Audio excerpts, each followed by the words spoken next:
In this video, we'll strive to provide a comprehensive, multifaceted look at the Retroid Pocket Nova, covering everything from its in-game visuals and aesthetic design to its tactile feel and overall performance capabilities.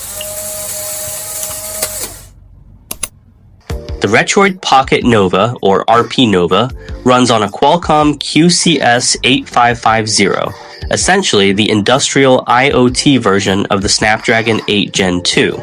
Their GPU and CPU architectures are identical. The only difference is the QC8550 omits the baseband module, which doesn't affect handhelds.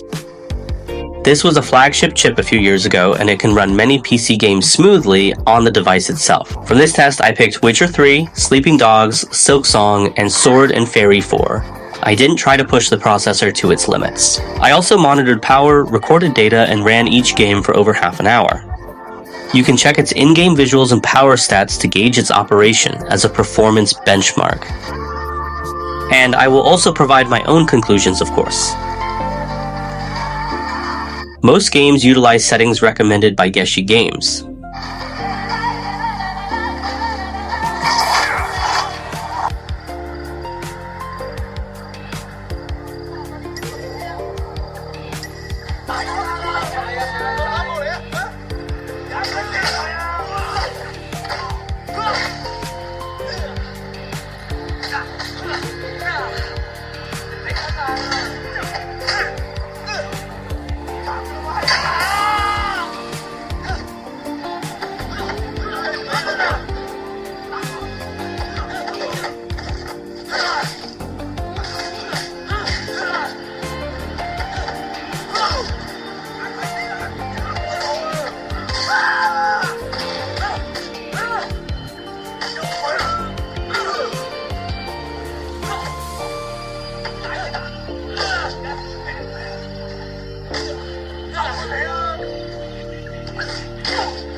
For Silksong, I tested it in two modes. One is the normal 60 frames per second. In 60 frames per second mode, the load is low, with power consumption at about 5 watts. The battery life can also last for about 3.5 hours.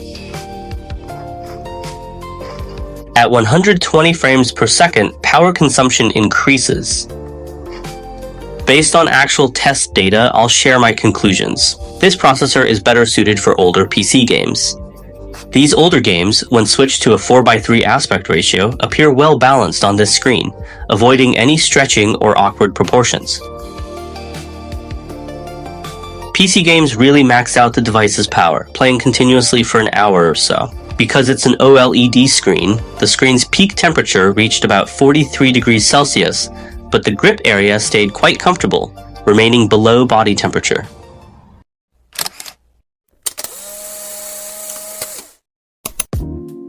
Some players might wonder why the manufacturer would customize a 4:3 1280 by 960 screen. We've already fully explained the logic in many previous dissertations, but for those who are new, let's review it again. PS, two Wii, N-Gage, and DC consoles have a native resolution of 640 by 480. This screen's resolution is double, allowing for perfect integer scaling. PS1 and N64 have a native resolution of 320 by 240, so 4x lossless upscaling is possible. The vast majority of arcade games also share a 4:3 aspect ratio, so you won't need to worry about any picture distortion. The Game Boy family of handhelds truly calls for pixel-perfect scaling. This device can achieve a 6x integer scale for both GB and GBC titles, and a 5x scale for GBA games. Times integer scale, pixel perfect. Now, as usual, let's compare the aspect ratio compatibility for various retro platforms on this screen one by one.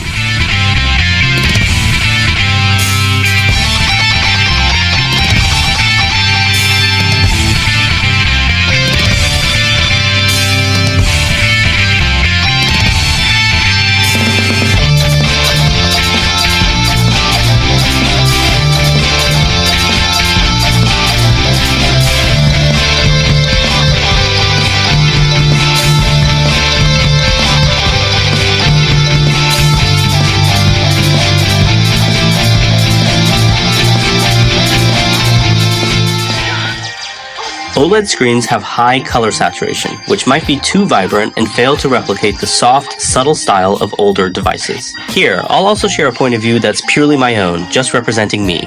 If you're chasing the authentic feel of pixel art games and CRT texture, an LCD screen is still more suitable. OLED's self-emissive nature and its native pixel arrangement can cause pixel edges to blur or show color banding when playing games that require integer scaling. This depends on the screen's size, resolution, and PPI. If PPI and resolution are high enough and the screen isn't too large, the difference is minuscule, needing a magnifying glass to spot. It's undeniable that this particular screen truly excels in both its color reproduction and dynamic visual performance. Older 3D games like on the PS2 and GameCube also had rich artistic color palettes, which this screen can render beautifully with great results.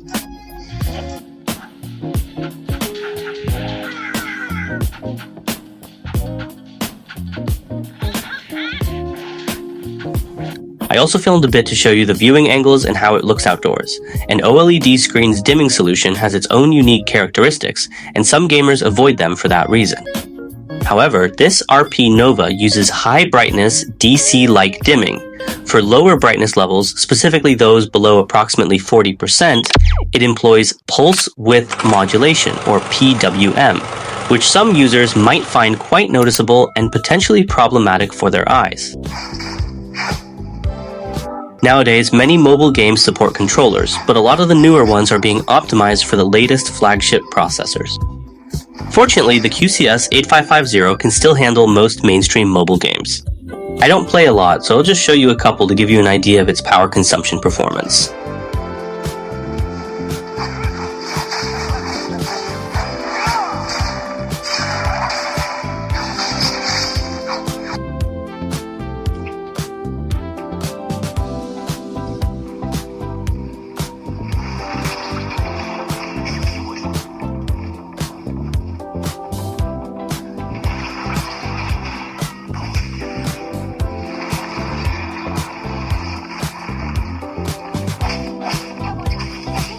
Other platforms have copyright issues, so we won't show them much. Processor performance is ample. While we're at it, let's demonstrate the video output.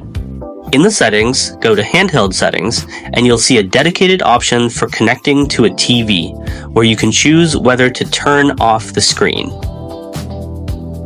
Moreover, it offers various output aspect ratio options to ensure compatibility with different display setups. When I switch back to handheld mode, I always remember to set the aspect ratio back to 4:3.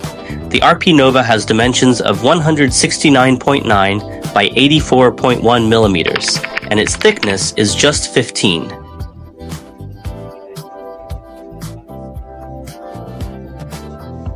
$6mm, weighing 255 grams. The lightness of a handheld like this makes you want to take it with you everywhere, giving you the feeling that you can pull it out for a quick game in any free moment. It's even lighter than the PS Vita and the Switch Lite. The back is flat by default. The one I have is the NGC colorway, and the casing material has a slightly matte texture, so it doesn't look cheap. The front button layout with its D-pad and dual joysticks is perfect for retro gaming. The D-pad uses a dome switch structure, giving it a crisp feel with pretty clear tactile feedback. However, the D-pad is a bit small, so those with larger hands might need some time to get used to it. The A, B, X, Y buttons use conductive rubber with moderate key travel. Overall, the feedback feels pretty good. The two Start Select buttons are at the top of the face, with two more function buttons below. All four of these have a dome switch and rubber pad feel. The joysticks are still Hall effect joysticks, and they're slightly recessed. There's RGB lighting around the joysticks, and you can customize the color, but I haven't found any selectable modes yet. The joysticks are moderately tall, with anti-slip ridges, and the caps comfortably fit your thumb. The shoulder buttons, being micro-switched, are a bit noisy. Linear, L2, and R2. This time, of course, two expandable buttons have been added to the top of the device. They're quite close to the power and shoulder buttons. Even though their feel and height are somewhat differentiated, it's still pretty easy to press them by mistake. You'll probably need some time to get used to them. At the bottom, there's a covered TF card slot, a 3.5mm headphone jack, and a Type-C port. Regarding the grip, the Retroid Pocket Nova has two slightly inwardly curved corners at the bottom of its body, providing some extended area. Along with the side curves, it offers a pretty good grip. But if we hold it like this, gripping it too tightly, we might easily block the speakers. So I still think it's better to use your fingers on the back for a bit of supportive force, creating a little space and angling your hand slightly outward. This way, the joystick and function keys won't interfere when switching between them. Let me talk about a few downsides I've noticed over the past few days. First, the device only offers a 128GB storage config. Many games must be stored internally and you can run out of space, like with Vita or mobile games. What's funnier, the system takes over 20GB of that 128GB. After being in this for years, I've realized you can never really be finished with it in the tech community. Maybe what makes a handheld good or bad is whether it can perfectly meet your needs. For ultimate performance, highly portable, and easily pocketable, the Retroid Pocket Nova is an excellent choice. But if you're a die-hard LCD loyalist, I totally get it and support you. LCD forever. And to conclude this video, let's finish with a sound test segment. Thank you all so much for tuning in, and I'll catch you in the next episode.